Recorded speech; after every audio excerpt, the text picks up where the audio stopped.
touch with you throughout the day as we get more information. We'd love to get your oversight on all of this if we can. Okay. So let's go to Paul Bremer now, Ambassador Paul Bremer, who's the chairman of the National Commission on Terrorism. Mr. Ambassador, do we have any idea whatsoever who may be responsible for this? Well, as you were just saying, we have a massive intelligence failure and a huge security failure that's going to have to be looked into. Analytically, there probably are 4 possible candidates. There's the Osama bin Laden al-Qaeda group that you've been talking about. There is the possibility of a Middle Eastern group such as Hezbollah or the Palestinian Islamic Jihad conducting an attack like this. And there are at least 2 states which at least are capable of such an attack, and that would be Iran and Iraq. So you have probably not more than 4 suspects. How do we begin to find out who is responsible? Well, the good news is that the hijacking 4 airplanes is a very complicated operation. Even hijacking 1 is complicated.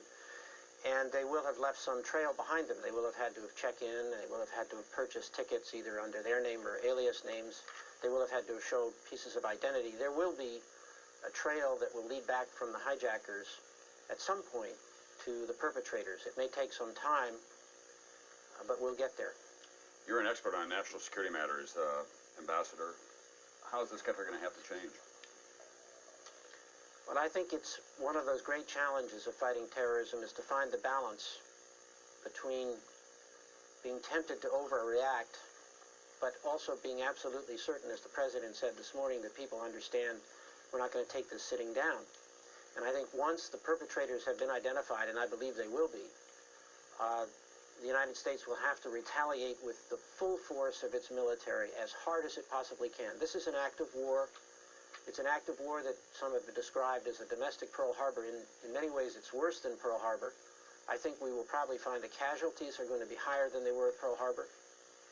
In Pearl Harbor, we knew immediately who had done it, and we therefore knew what the return address was. It was Japan. Here, we have higher casualties, less certainty as to where the attack came from, and therefore a more difficult response. But there must be a very strong military response to this act of war. Thank you very much, Ambassador Paul Bremer, who is a longtime colleague of Henry Kissinger and a veteran of national security affairs in this country. This is routine in times like this. The Taliban ambassador to Pakistan has condemned what he called the terrorist attack, saying this is a terrorist act. We strongly condemn, as the Taliban have given shelter to the Saudi militant Osama bin Laden, of course, and he's been accused by the United States in the past of masterminding these kinds of attacks. So they're at least on the record, from a rhetorical point of view, of saying we had nothing to do with this. Let's go to Martin Fletcher, NBC's Martin Fletcher.